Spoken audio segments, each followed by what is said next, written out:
Este dijous s'ha alçat el teló a una nova edició de la Mostra de Titelles de la Vall d'Albaida, una cita molt esperada que un any més ompli els carrers i espais culturals de la comarca.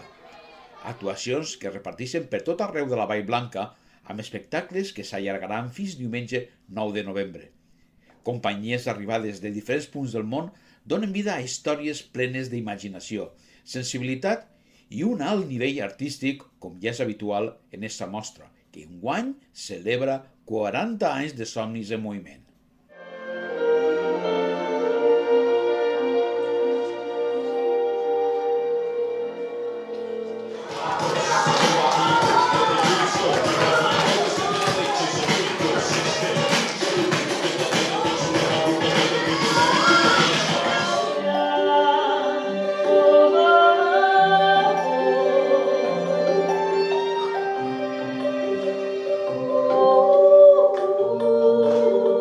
Una de les poblacions que han encetat les actuacions este 6 de novembre ha estat Fontanars dels Alforins.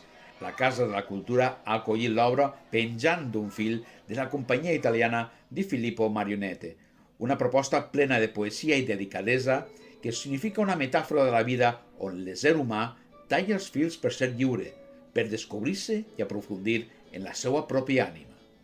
Lo presentamos simplemente como un cabaret de marioneta que juega en la poesía, en el divertimento. Y claro, sabemos, porque ya lo sabemos de tanto bolo, que es un espectáculo que el público recibe muy bien, porque hay esa dinámica siempre de pasárselo bien, de divertirse, pero también hay algún momento muy profundo, porque la marioneta es una metáfora de nosotros, ¿no? Muchas veces dice, tengo que cortarme los hilos para ser libre. Entonces la marioneta sabe detener los hilos. Entonces puede llegar a tocar sitios interiores en nuestra alma, en nuestra barriga, en nuestro ser muy profundo. Y para nosotros también no es un espectáculo solo para niños, porque hay esta reputación que los titelles, las marionetas, son solo por niños. No es así. Encontramos siempre que hay muchos adultos que después del espectáculo vienen a decirnos que han gustado mucho más a ellos que a los niños. Y entonces eso es muy importante también, que es familiar y no solo para niños. Sí. Penjant d'un fil, ha viatjat per més de 30 països, captivant públics de totes les edats. És un espectacle sense paraules, d'estil cabaret, on cada personatge té la seva pròpia història que conta a través del moviment, la música, el cant en directe i la complicitat amb els titellaires.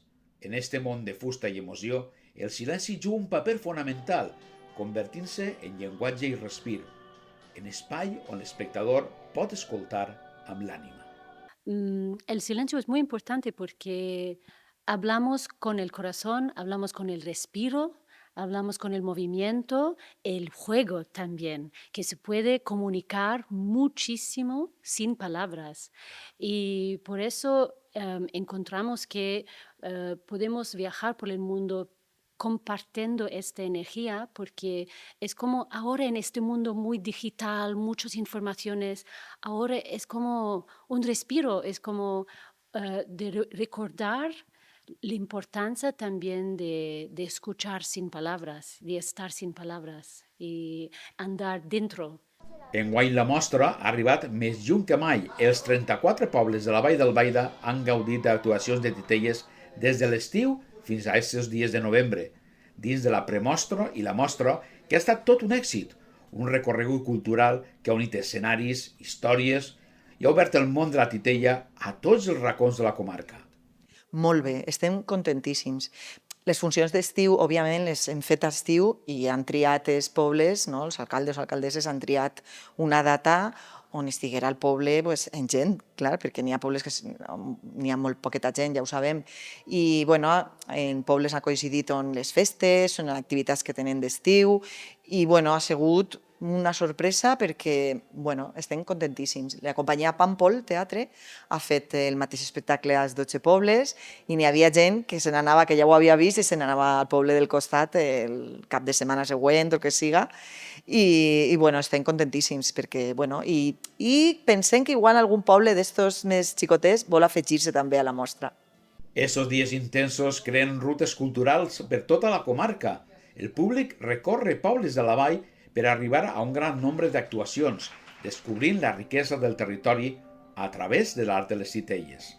Pues mira, és molt interessant perquè la gent ja mos demana la programació en molta alteració per a fer-se les rutes, no? Nosaltres hem fet itineraris, que són suggeriments simplement per a la gent, però hem fet 4 itineraris que estan publicats al web i la gent pot anar de poble en poble per a veure tots els espectacles, no? Recomanem un poquet perquè la gent, per una orientació, no? I que puga veure espectacles diferents, de diferents edats, per a diferents edats, de diferents disciplines, de diferents comunitats autònomes, de companyies de fora, com la companyia italiana, que està avui així en Fontanars, la companyia francesa. Vull dir, hem fet aquests itineraris per a que la gent pugui organitzar-se. Però també em consta que n'hi ha gent que agarra la programació i es fa el seu propi itinerari perquè ja el sona companyies d'altres anys o ha vist en no sé, en una altra programació algun espectacle i té curiositat i bueno, la gent s'organitza, clar. Una actuació de la mostra pot transformar-se en una festa cultural per a qualsevol poble, per menut que siga.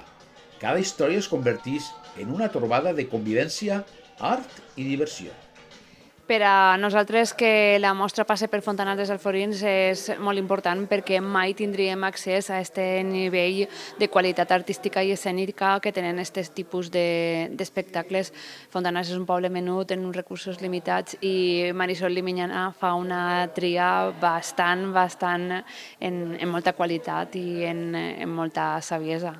Amb 40 anys d'història compartides, la mostra de titelles de la Vall d'Albaida continua viva, vibrant i més internacional que mai. Fins diumenge 9 de novembre, els escenaris de la Vall d'Albaida continuaran oferint espectacles per a totes les edats, plens de màgia i creativitat. Una oportunitat perfecta per deixar-se sorprendre, viure la cultura i sentir una vegada més que les titelles ens fan un poc més humans. Adeu, adeu.